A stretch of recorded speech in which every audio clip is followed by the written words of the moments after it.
골키퍼 파이팅! 자, 이번 어떻게 될지. 좋아요! 이거 뭐야? 좋아요! 이거 뭐야? 야, 너 간만에 나와가지고 이런 것도 못 넣냐? 아이들 선수 와 좋은 준비. 야, 2001년생 아이다. 와 완벽한 페널티 킥입니다. 오케이. 우리 아, 넘어졌는데 성공시켰어. 오. 2대2입니다. 좋았어요. 패럿? 야, 패럿? 아! 패럿! 골키퍼. 패럿! 칸트에 오른발. 오 좋아요. 야, 이렇게 참 못 막지. 이거 막으면 끝납니다. 아 골키퍼. 야, 이게 뭐야? 골키퍼. 와 아까 그렇게 피곤해 보이더니 그냥 피부를 싹. 언제나처럼 늘 좋아요와 구독, 알림 설정 부탁드릴게요.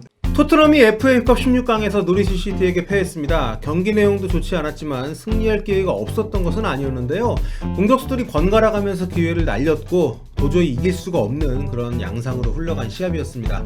반면에 노리치는 리그 최하위답지 않은 경기력에 투지까지 더해서 8강 진출의 쾌거를 이뤘죠. 중계 도중 힘들어하던 루크가 아주 신이 나서 출근을 했어요. 축하해요, 루크. 사실 이 경기는 무리뉴 감독의 선택에 의아한 구석이 많았습니다. FA컵 성과를 원하는 것인가 의문이 들 정도였어요. 가짜니가가 아닌 미셸 봄을 선발 골키퍼로 낸 것도 그렇고 알더베일트가 이번에도 선발이 아닌 벤치에서 경기를 시작한 것도 그렇죠. 에릭 다이어를 센터백으로 기용을 했는데 미셸 봄 같은 경우에는 이번 시즌에 한 번도 뛴 적이 없습니다. 지난 11월 달에 요리스 부상 이후에 긴급 영입이 다시 된 케이스이긴 한데 아무래도 좀 의아한 그런 투입이었는데 역시나 좀 일을 쳤어요. 알더베일트 같은 경우에도 별다른 부상 소식이 없는 상황에서 오늘 또 경기를 뛰질 못했습니다. 그리고 연장전에 2002년생 페럿을 투입한 것, 그리고 페럿을 승부차기에도 무려 4번 키커로 내세운 것 역시나 고개를 갸웃거리게 하는 부분이었어요. 사실 승부차기 라인업이 대체로 좀 이상했습니다. 남아있는 선수들 가운데 가장 확실한 키커라 생각했던 로셀스와 라멜라가 1번과 5번이 아니라 각각 3번과 2번을 맡았고요. 중요한 1번에는 다이어, 5번에는 제드송이었습니다. 결과적으로 1번 다이어하고 3번 로셀소만 성공을 했는데 나머지 모두 실축을 했고 전체적으로 좀 납득이 잘 안 되는 그런 라인업이었습니다. 경기 내용은 뭐 손흥민 얘기를 안 하려고 해도 안 할 수가 없습니다.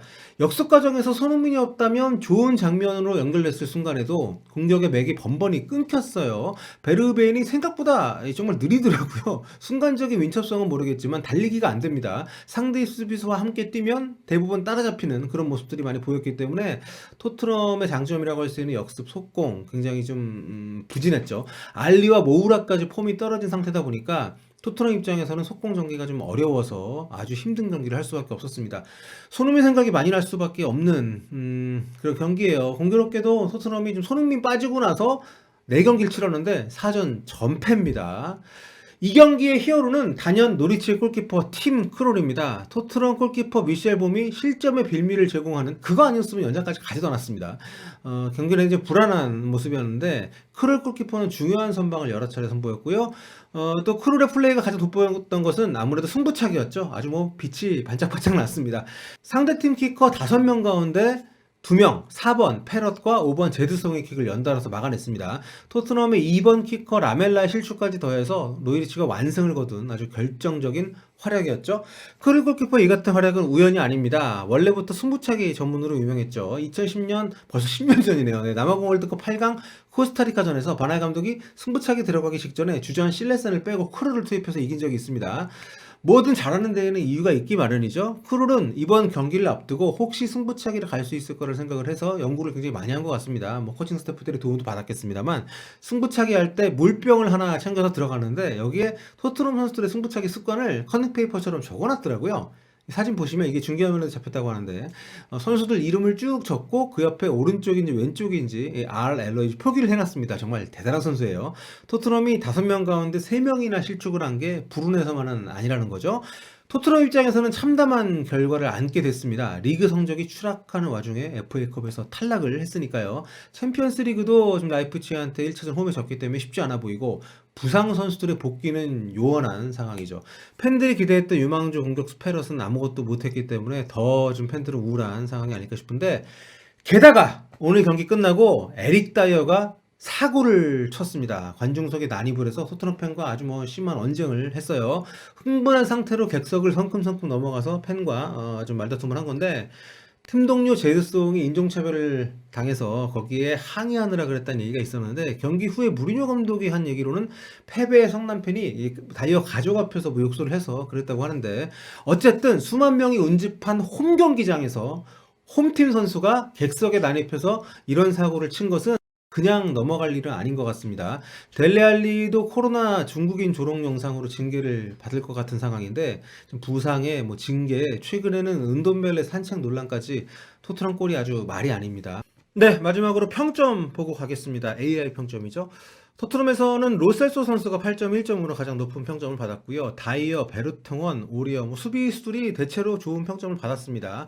미셸 본 골키퍼는 실책을 했기 때문에 가장 낮은 그런 점수를 받았고요. 물론 교체된 델레알리가 최저 평점 6.1점을 받았죠. 얼마나 못했으면. 반면에 노리치 시티에서는 당연히 최고의 활약을 펼친 것은 이제 크롤 골키퍼입니다. 승부차기 선방 쇼를 보여주면서 평점을 8.6점을 받았어요. 하지만 왼쪽 풀백을 봤던 자말 루이스 이 선수도 경기 내내 계속해서 토트넘 진영을 공략을 했기 때문에 그 공을 인정을 받은 것 같습니다. 8.6점, 또 가프리 선수도 센터백 8.4점을 받았고요. 전체적으로 미드필드에서 경험이 좀 치열했었는데 그랬기 때문인지 미드필드 선수들이 평점을 많이 받지는 못했네요. 4연패로 점점 더 나락으로 빠지고 있는 토트넘, 이번 주말에는 번리 원정을 떠납니다. 번리 원정, 번리하면 또 손흥민 아닙니까? 역대급포를 터뜨렸던 바로 이제 그 팀인데 손흥민 공백이 더 아쉬워지는 토트넘입니다. 해리 케인은 지금 부상에서 많이 회복을 해서 공을 가지고 훈련을 시작했다고 합니다. 지금 팀에 이제 복귀를 해서 오늘도 경기장의 모습을 좀 보였어요.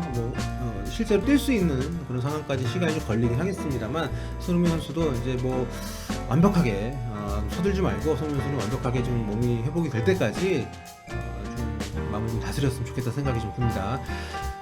지금 여러 가지 좀 소식들이 좀 들려오고 있는데요. 토트넘에 관한 영상 다음 시간에 다시 한번 다른 이야기로 돌아오도록 하겠습니다. 여러분, 코로나 없는 하루 되시고요. 좋은 시간 보내시기 바랍니다. 오늘 여기까지 하겠습니다.